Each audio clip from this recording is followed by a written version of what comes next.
Violence is not the answer, it is the question, and the answer is yes. Despite having the strength of an anemic Victorian orphan, my tiny brown fists hunger for blood, and they shall be quenched. Here is a list of people that I would duel in a Denny's parking lot. Who am I to make such a list? I'm a self-identifying sensual symbol. I'm a 7-Eleven survivor. I shot Biggie. I am the Lindbergh baby. I'm the reason your parents got a divorce. That's who I am. Let us begin. The Pillsbury Doughboy. Something about this doughy creature makes me see red. I want to squeeze the life out of him. Slowly, too. I want his suffering to be prolonged. Get medieval on that ass. Look at that little mischievous grin. He's hiding something. He's committed a war crime. He enjoyed it, too. I can smell it on him. It's the same scent that I get whiffs of every time I pass by a group of middle-aged Serbian men downtown. Where was the Doughboy between 1992 and 1995? Huh?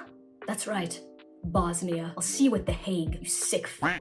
Hunter Biden. I've said this before. Hunter Biden and Casey Anthony are my dream party duo. These might be the only two white people who know how to brew lean. Lil Wayne would be so proud. I want to pop Hunter's veneers off and see that sharpened little tooth shard underneath. I want to file my nail with it. He'd clobber me too, no doubt, King Kong style, with the strength of 1,000 rich kids whose substance issues, as unfortunate as they were, resulted in no consequences because daddy over here spared his precious little boy from the harsh realities of the war on... I feel like he smells like Drakkar Noir and Coke sweat. Uncle Sam, that bearded pervert. Now I love this little ratchet country, warts and all. But old Uncle Sam tried to get me a few months ago with a jury duty notice. When I tell you, I fell to my knees when I got that letter. You would have thought it was a cancer diagnosis. I broke out in a cold sweat. How did he get me so quickly? I haven't even been a citizen for that long. I hoped that my heinous digital footprint would convince the prosecution or defense to drop me. My judgment can't be trusted. And despite the fact that I was dismissed, hallelujah, I'm still bitter, so square up. Michael Cera. Honestly, I just want to be in the presence of this abstract concept of a man. He's Canadian, that's exotic. I don't think he has solid bones. He can probably go liquid, morph into whatever form is necessary in the moment. I think the whole fight would consist of me trying to swing on him with a series of weak little punches or using a bedazzled knife that I'd let rust overnight to inflict maximum damage. And he'd swing and sway his sleek, pale body out of the way, never laying a finger on me, but still mocking me, giggling softly underneath his breath until I eventually exhaust myself and collapse. As I twitch on the ground like an insect. Stephen Hawking, who is there, by the way, emceeing the whole event in front of an audience, remarks, You're a failure. I retort with spit flying out of my mouth. You're not above catching these hands, Hot Wheels. What were you doing on Miss Jeffries Island, huh? I didn't even know it was wheelchair accessible. And if you're thinking, dang, you'd fight someone with ALS? Yes.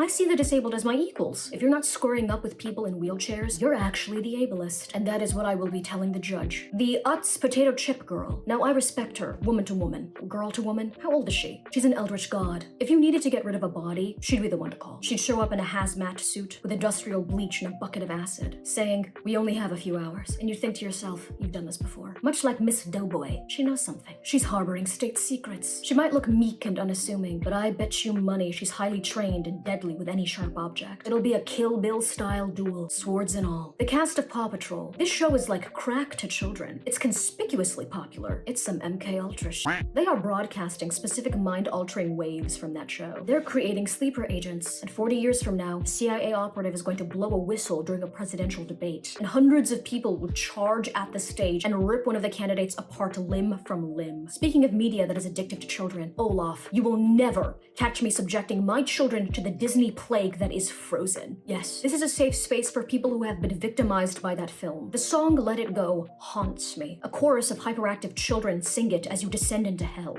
And regarding Olaf, oh, I want to go at him with a blow dryer until he's nothing but a sad, soggy carrot floating atop a wet stain on the pavement. The children in the audience are screaming. Their beloved God King is dead. Hawking is also doubling as the bookie, collecting people's bets. I start munching on the carrot like Bugs Bunny. Then text that says, that's all folks, appears in front of me, alongside the classic Looney Tunes music. And the audience thinks, how is she doing that? Where is the music coming from? Tia and Tamara Mowry. There can only be one of us. During my illustrious career being a D-list internet celebrity, I've been told that I resemble several famous people and fictional characters that I foolishly Googled, after which I sat in the shower in silence, letting the warm water wash over me as I came to terms with the fact that this is how the world sees me, to be perceived as a curse. Tia and Tamara Mowry are the only two whose comparison did not make me want to fling myself out a window. know? Personally, I think that I look like a broke Northwest, or Doja Cat's half-baked twin who got less nutrients in the womb. But I can't afford to have two potential doppelgangers wandering around. So Miss Tia and Tamara, we got a duel. Now 2 versus 1 is technically an unfair match. I assume they'll conjoin bodies like some sort of biracial Power Rangers megamorph, but it's okay, because I'll have a little help from some kind men by the name of Smith and Wesson. That creepy dream man. Apparently this vaguely male figure has appeared in millions of people's dreams. Nightmares, more like. I don't actually know if this claim is true, and I'm not going to bother doing any further research. I feel like his name is Craig, and he wants to talk to you about libertarianism. I bet that he smells like an overheated laptop. This man actually might be Martin Shkreli, but you know, with more sensual appeal. He looks like his favorite hobby is sitting quietly in an undecorated room and drinking lukewarm milk, like a psychopath.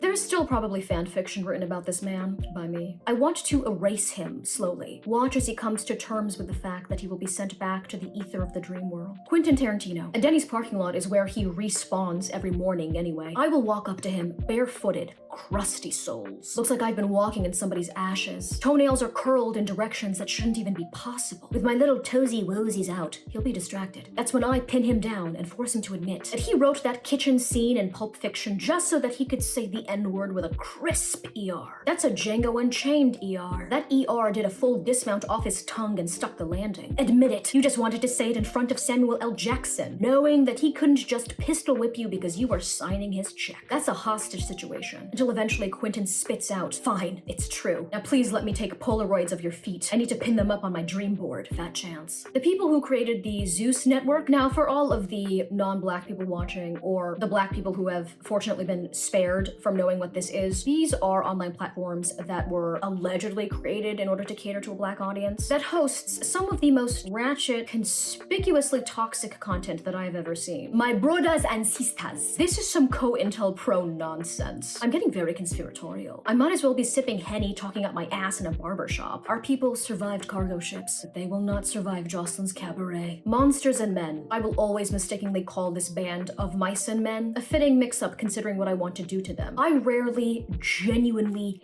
hate a song. Normally, if I hear a song getting popular and the masses are gyrating to it, enjoying themselves, I think, I'm glad that you're having a little respite from your normally hellish life. But the song Little Talks is the most maddening thing I've ever heard in my life. I am transported to a psych ward every time I hear those weird little indie vocals. Oh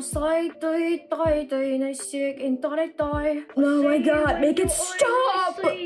The fact that the song was overplayed on the radio when I was in middle school means that it was essentially part of the soundtrack to my puberty, which might explain my resentment towards it. I want to take their little banjos and whack these Icelandic pipsqueaks back to their island, the Atlantic Ocean. I don't actually know how dueling a literal body of water would work, but I don't care. I've lost 2 pairs of glasses to the selfish, watery abyss. Was it my fault for swimming with them? How dare you? Just know, Miss Atlantic, you're the reason that I use plastic straws. The turtles can choke for all I care. You will never be the Pacific, ever. You will never be her. Thank you for watching. If you like this video, subscribe and check out the rest of my humble channel where I make riveting content. Give this video a big, juicy thumbs up. Once again, that is a demand, not a request. Share it with your friends on your little Discord chats, and they'll respond, "Wow, the mental health crisis in this country is truly unprecedented." And they'd be right. Shalom. Is that right? It doesn't matter. Bye. Shout out to my patrons. If you would like to donate to my Patreon, the link is in the description and on screen. Thank you to my other lovely patrons. Your names should be scrolling on screen as I speak. Bye.